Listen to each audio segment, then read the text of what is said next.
Technologies Incorporated. They are a bank holding company listed on the NASDAQ exchange. They have a pretty large following and have generated a lot of interest over the last couple of years since dropping their IPO. As always, if you are more interested, not just in the numbers, the quantitative stuff, but are looking for more of a qualitative analysis, gems and concerns that I found in the annual report 10K, then definitely, skip ahead in the video. But if you're wanting the whole picture or just quantitative, that's going to be here at the beginning or all the way through. So just wanted to give a heads up there in case you're not looking for necessarily the numbers, since those are pretty widely available. Now, currently trading around 965. That was the other day, and the market's kind of gone up over the last few days, but current price isn't always relevant because it depends on when you watch this. So this is around the end of July right now. As far as price history goes, of course, we've only got 3 years of history because they IPO'd, I think, mid to late 2019, early 2020. So kind of a steady decline in the price. It has gone back up, obviously, but either way, it's still down from its initial release amount, and that's pretty typical of IPOs. They typically come out pretty hot and drop significantly, at least from what I've seen over the last few years. Now looking at broad, just snapshot stuff. Again, this is stuff you can find just looking at statistics on Yahoo Finance. I like to look at the ISS governance score. It just gives me an idea of, how ethically the company is being run and, what the governance looks like. So as far as audit board, shareholder rights, and compensation, 1 is the best, 10 is the worst. So not great there, all 5 and above. But, again, that's more of a qualitative thing that you can read into or not. As far as profit margin and operating margin, as well as return on assets and equity, all fairly low. Of course, it is a newer company, and so that's going to change how we look at evaluating it. We want to see high growth in revenues and sales, understanding that a lot of times when a company is new, there's typically they got to kind of take on a little more debt, a little more financing and capitalization in order to get the ball rolling. So definitely have to take a lot of things with a grain of salt.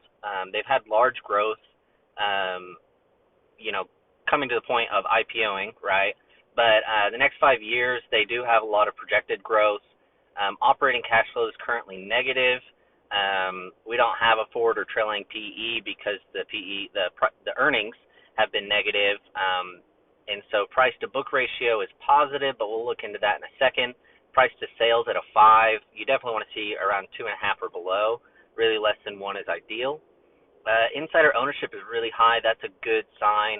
Now, of course, they're more of an investment style bank. They focus on consumer loans, but they do credit cards, personal loans, mortgages, and student loans, and they've really capitalized on the student loan refinancing and repayment right now. And of course, most of their loan terms are fairly short term, which of course increases their challenges as far as that goes. So diving into the 3 sections I like to look at, so working capital, capitalization, and profitability or earnings power. Starting out with working capital, I do want to clarify that, because it is structured as a bank holding company, its balance sheet looks like a bank, its income statement looks like a bank, but because of the way that the company operates, not all standard banking ratios are going to work. Of course, if you're interested in how, to value a traditional bank, I've got a video on that about Bank of America Corp. And that's more, I designed that video to focus on helping people understand things to look at when looking at a bank. Now, SoFi, again, operates differently, and we're going to get into that here down in that qualitative section. I just wanted to clarify why I might be skipping some stuff. So as far as net interest income, we have had solid growth there over the last 5 years. And, of course, it's always interesting to me that Seeking Alpha, where I get, the 5 years of data from, that, companies that may have started, finally IPO'd in 2020 or so, that they have data back to 2018, but I'm sure a lot of that is also available in the filing documents when they IPO, so that's probably where most of that comes from. So net interest coming up, interest-specific income coming up about 5%, so that tells you your interest expenses have gone down, which is great. Deposits to liabilities, there's only 2 years worth of deposit data, 21 and 22. So we see a 4.5% increase, which is good. Deposits are great for a bank because, that's, extra cash they have on hand. As far as cash generating power ratio, this is one of my favorite ratios recently. It's a cash flow statement ratio, and it looks at how much cash the company is able to bring in from operating cash flows as opposed to investing or financing. And sadly, with SoFi, the operating cash flow is mostly negative. As you can see, I didn't do the ratio because I just wanted to see the values on the cash from operations, and it's really been rapidly declining. So that's not a good sign. But when I was digging into it, it looked like that is a result of increasingly large decreases in other net operating assets. Because technically, if you look into it, net income is improving, debt issuance is declining. So that was part of why I didn't really dive into the cash generating power ratio, just because there are some other factors at play. And that's something to always consider when you're doing ratio analysis. Now, as far as free cash flow per share, that as well has declined over time. And it kind of goes up and down, so it's hard to really get a feel for what's taking place there. I should have grayed out the compounded annual growth rate column there.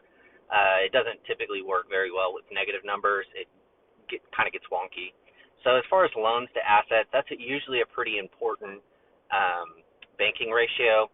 But as we'll see, SoFi doesn't hold loans on its books except loans for sale, and I'm going to talk about why that is here in a minute. So going into capitalization, how is the company funded? We're going to look at, is it debt or is it, stock equity, those kinds of things. So debt to equity is pretty high. It has decreased 22.5%.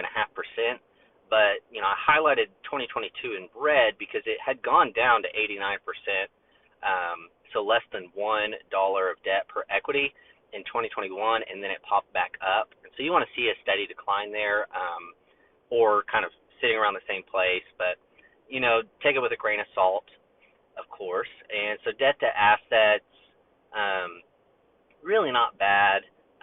Less than 1, so you have more assets on the books than debt, so that's a good place to be at. It's declined over time. Assets to equity has also declined, and of course that shows you want higher, a lower number there. Sorry, I'm not trying to trip over my words here, but so 2021 was the best year there, because the closer they are to 100% or 1, then that means that there's less liabilities, right? Because equity plus liabilities equals assets. And so that red number, again, it decreased sharply, and then it kind of popped back up there in 22. As far as tangible book value per share, that's really moved in a great direction. It did drop significantly in 2020, probably just challenges going on with the COVID pandemic, but it's kind of increased. Again, it kind of went up and kind of went down, but it's at least positive, which is a really good sign. As far as bad loan percentage, or the coverage for bad loan percentage, again, there's no loans section like a bank's balance sheet would typically have, and so you do usually have your provision for loan losses in there, and that's how we would calculate that ratio. So again, it takes a different approach with a company like this, and again, we're going to talk about that here in a minute. So percent interest-bearing deposits, that kind of stands out as a liability. The less interest they have to pay, the better, but almost all of their deposits are interest-paying. Of course, that is a lot of customers allure to the company is they pay good interest. They function as an online bank on SoFi banking, one of their segments. So a good reason that's high, but of course, if they can hold more deposits that don't pay interest, then that's less of an expense. As far as profitability or earnings power, earnings per share has increased. It's still negative, but it looks like it's trending towards being positive here, hopefully in the next year or so. So a good place for it to be. It's moving in the right direction. As far as total revenues, they've been able to increase that by 40%. So really great numbers there. Net interest margin also increased by 43% over the last 5 years. So as far as profitability goes, it's really moving in the right direction. Return on equity is not in a great place. It's not really moving in a specific direction.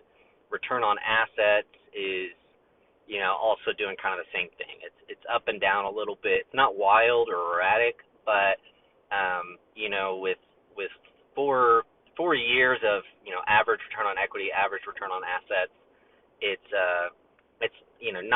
not spectacular, but it's also not a major red flag.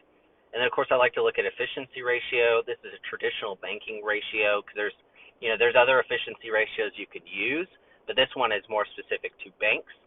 So you take your non-interest expense, you divide it by net interest income plus non-interest income, and then you take out the provision for credit losses. You want 50% or lower. 50% is kind of that ideal range that banks want to sit at, but as long as it's below 90, that's generally acceptable. Again, major decreases here, so that's a good sign because you want a lower number. So 5% decrease is a good place to be. Now, of course, I put a note there, efficiency ratio. Another kind is current liabilities plus current assets divided by total assets, and that's an efficiency ratio for using assets to generate income. But it can't be used on, the way the banking balance sheet looks because you have to start making assumptions about the current versus non-current assets and liabilities. But again, that just has to do with the structure of the balance sheet. Now, moving into our qualitative section, like I said, I read through the 10K, and so I try to find, what might be interesting to you. I assume you're looking at investing in this company or you own shares. You're trying to understand it a little better and make better decisions. And so not a lot of investors always sit down and read through the 10K for the companies that they own, but I think it's, just super crucial to really understand the ins and outs of how the companies run, understanding, what challenges the company might face. Of course, a lot of the risk factors that are listed in them tend to be pretty generic, but you also can find some nuggets, especially if you get into the notes to the financials section there towards the end. That's where you really find some juicy stuff. So looking at the Zacks rating, again, this isn't from the 10K, but I typically kind of respect what Zacks says. I've had some luck, looking at those and, kind of taking them into consideration. They do a value growth momentum model, the VGM model, and they give it an F for value, F for growth, F for momentum. So again, take with that what you will. Again, analysts get it wrong sometimes, but that was kind of challenging for me to take in because I'd seen some positive things in their financials. So SoFi, again, some of this you may know, but if you're newer to SoFi, they have 3 segments. They do lending, they have a technology platform, and they have financial services. So they operate, in their technology platform, they operate Galileo. It's a tech platform that offers services to non-financial institutions and brokerage services. And then they also operate Technisys. It's a cloud-native digital and core banking platform with financial service customers, and that's focused more in Latin America than anywhere else. And so moving into SoFi Invest, that is a mobile investment platform that offers access to trading and advisory solutions, active investing, robo-advisory, digital asset accounts. Some cool features there, again, trying to draw in customers and making it interactive to keep them on the platform. And, of course, it's interesting because you look at Seeking Alpha, and they say that their sector is financials, their industry is consumer finance. Of course, functionally, this company looks like a technology company, which we'll get into. But you look at another site like Zacks, and they say that their sector is business services and their industry is technology services. So again, that may be part of why this company is challenging to evaluate, is that it kind of sits in a weird middle spot between industries. You can't totally compare it to other banks. You can't totally compare it to other technology or business services companies. So that can be challenging, but also it can create some good opportunities for investors. Now, what makes SoFi different is that they operate on what's called a gain on sale origination model. So they originate loans, they create them for the consumer, create the terms, and plan to service them. But then they turn around after originating it, getting the customer locked in, and they sell that loan to a third party, but they continue to service the loan. So your loan still looks like it's with SoFi, even though you technically have a different lender at that point. But all the interface remains SoFi. They remain that interface integration side of things, so that you're tied into working with SoFi, even though they don't have to hold your loan and be liable for losses with that. And so basically what they do is they securitize the mortgages or loans and then sell them out in blocks. And so that's why their balance sheet doesn't have like that typical loan section. It only has a line for loans held for sale. They do hold some loans. I dug into the balance sheet and mentioned some sections about amounts of loans that they have, but I think it's a good chance that those are just kind of lumped in with loans for sale. Whether they're holding those for a little longer term or a little shorter term. Typically those are supposed to be loans held for sale within a year, but they don't specify. Now, something I really found interesting digging through their financials is over and over and over while reading through it, the term third party comes up, and it looks from my perspective, I'm looking at this company, they really rely on a lot of other companies, the functions of what others do in order to make money. Like I said, they seem to be, as a technology company, they just seem to be the interface, the customer-facing section of things. But on the backside, their payment processing, on the backside of their digital assets, their loaning, all of those things, they handle the customer side of it, but then they kind of pass those assets and things off on the back end. So they do that's how they make money, right? They sell these things, but they really rely on others. So that's challenging for me as an investor, because I want the company that I invest in to hold all the power.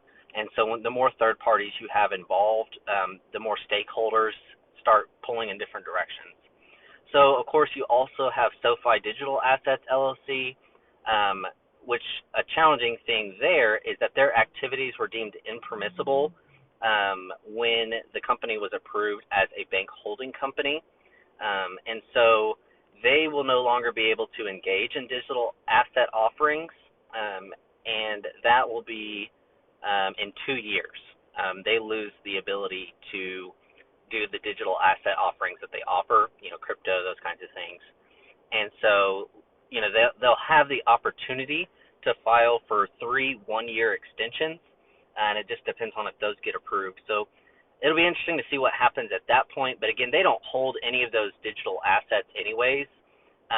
Third-party companies hold those assets. They just offer the ability for their customers to buy, sell, and trade those.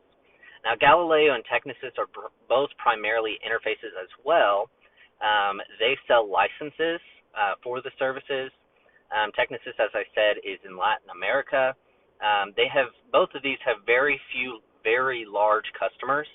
So it puts them in a position where they can't afford to lose one, because it would really negatively affect the profits that they're bringing in from those segments for their technology platform. So something to consider there. Also very dependent on, a few key stakeholders.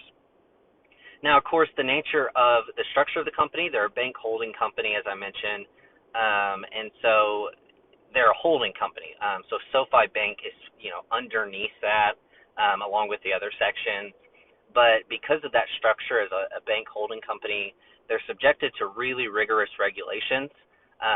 So like for one example, they have a strict requirement to provide financial strength to SoFi Bank, and they have to do that whether they can afford to or not.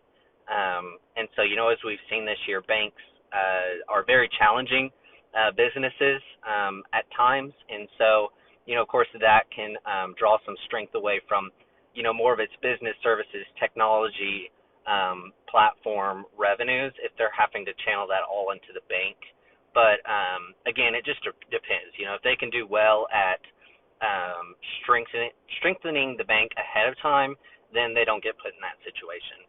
Of course, as well, when the company reaches $10 billion in debt, it'll be subjected to even stricter measures, and that's under the Dodd-Frank Act, which is relatively newer legislation, meaning in the past decade or so. So as far as as well, they have dividend restrictions from outside sources. So like the federal government can decide if they can even pay dividends or not. So it's not solely at the company's discretion. They may want to pay out dividends. So you as a shareholder might, really desire those dividends. A lot of people hold, different bank companies because they can get that. But, they're not totally in control of whether they can pay those or not, because others have to determine if they can afford to, which I guess is a good thing, right? You don't want a company that's paying a dividend that can't afford to. So that as well, there's pros and cons to everything. And this is something you might know already if you know the company, but in 2020, they acquired 8 Limited, which is an investment business in Hong Kong.